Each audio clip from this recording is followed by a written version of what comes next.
College नहीं जाना है क्या देवर जी? मैं कॉलेज जाऊँ चाहे ना जाऊँ, तुमसे क्या मतलब?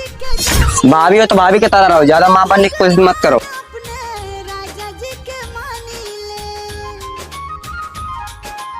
भैया मुझे कुछ पैसे चाहिए। क्यों? तो पेपर आने वाला है ना, अगर कॉलेज में फीस नहीं जमा हुआ तो मुझे कॉलेज में बैठने नहीं देंगे। ये ले दुकान की चाबी, जाके दुकान बेच दे। तेरे मन में जो आए वो कर, तू मेरे सर का बोझ बन गया है।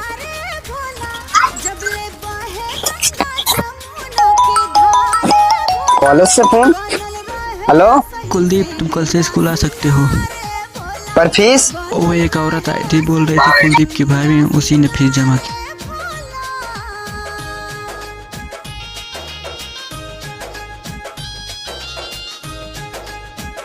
भाभी मुझे माफ कर दो।